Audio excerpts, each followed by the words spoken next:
Capítulo 24, la Nueva República, primera parte.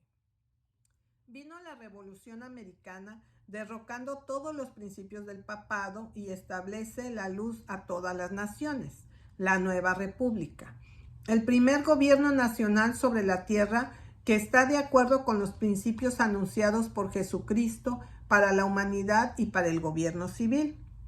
La Revolución Americana no consistió en el establecimiento de un gobierno independiente de Gran Bretaña, pero en las ideas sobre el hombre y el gobierno que se proclamaron y establecieron por ella. Esta revolución es la expresión de dos ideas distintas.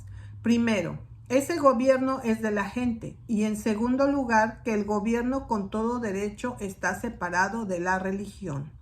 El primer paso decidido en esta gran revolución fue tomada cuando se firmó la Declaración de la Independencia.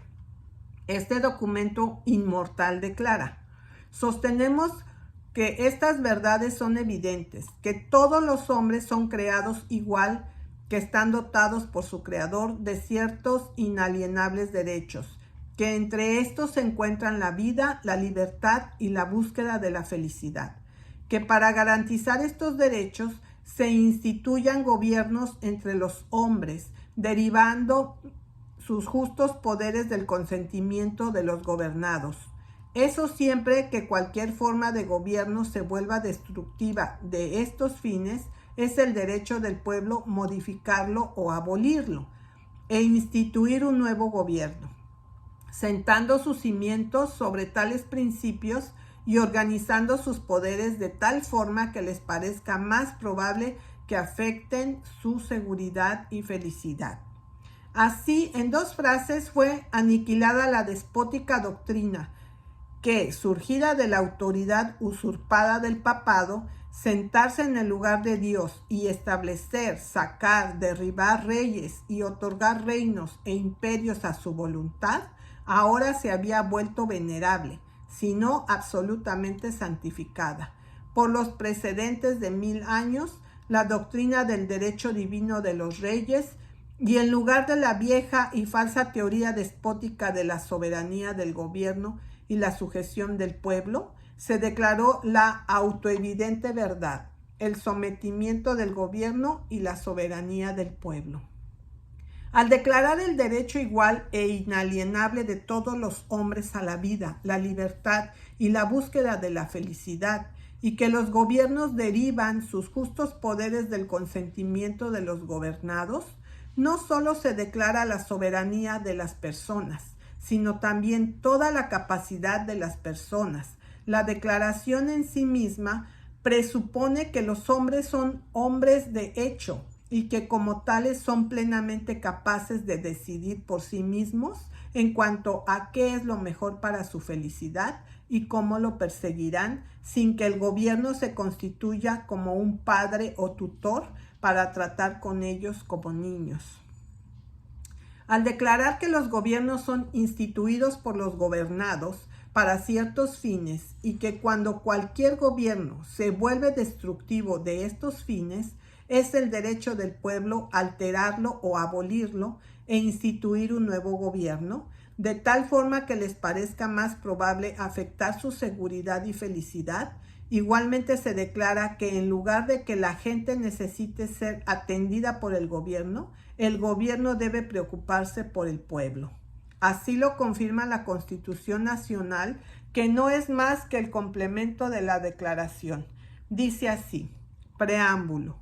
Nosotros, el pueblo de los Estados Unidos, a fin de formar una unión más perfecta, instaurar justicia, asegurar la tranquilidad doméstica, prever la defensa común, promover el bienestar general y asegurar las bendiciones de libertad para nosotros y nuestra posteridad, ordena y establece esta Constitución de los Estados Unidos de América.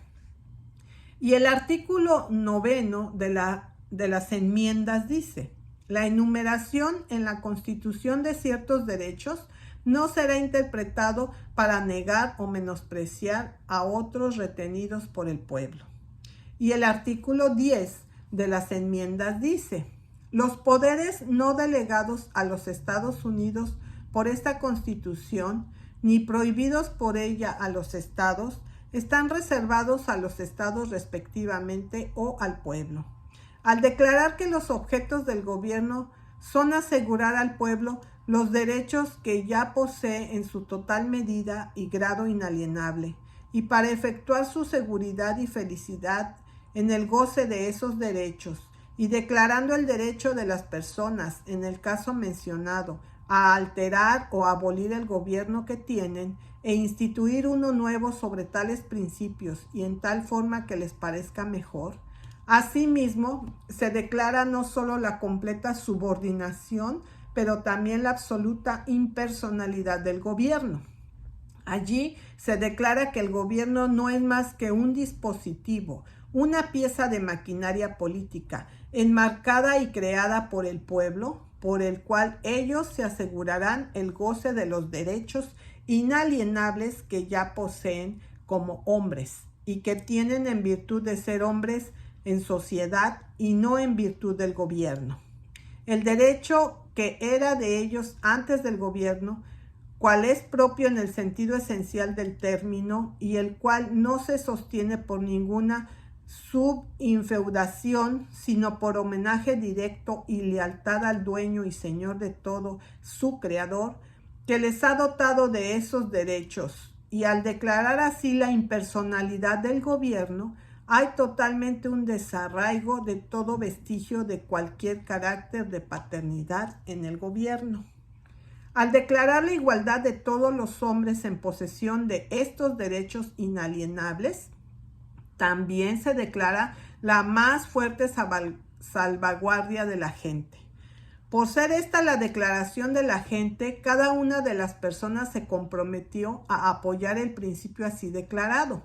Por lo tanto, cada individuo se compromete en el ejercicio de su propio derecho inalienable a la vida, la libertad y la búsqueda de la felicidad para actuar de manera que no interfiera con ninguna otra persona en el libre y perfecto ejercicio de su derecho inalienable a la vida, la libertad y la búsqueda de la felicidad. Cualquier persona que actúe así como para restringir o interferir con el libre ejercicio de cualquier otro, el derecho de la persona a la vida o a la libertad o a la búsqueda de la felicidad, niega el principio para cuyo mantenimiento se prometió y de hecho subvierte al gobierno. Para que los derechos sean iguales, si uno puede actuar así, todos los demás pueden hacerlo, y así no se reconoce el derecho de nadie. El gobierno se ha ido y solo queda la anarquía. Por lo tanto, por cada interés, tanto personal como general, tanto privado como público, cada individuo entre la gente está comprometido en el disfrute de su derecho a la vida o a la libertad o a la búsqueda de la felicidad, de modo que se comporte de forma que no interfiera en el grado mínimo con el mismo derecho de todos los demás al libre y pleno ejercicio de su disfrute de la vida, la libertad y la búsqueda de la felicidad. Por los derechos del hombre como hombre, debe entenderse en un sentido que no pueda admitir una sola excepción. Para alegar una excepción es lo mismo que negar el principio. Rechazamos, por tanto, con desprecio cualquier profesión al respecto al principio que, de hecho, viene para nosotros obstruida y contradecida por una petición de excepción. Profesar el principio y luego abogar por una excepción, sea el motivo que sea, es negar el principio y es proferir traición contra la humanidad. Los derechos del hombre deben ser reconocidos en todo el mundo y ser respetados.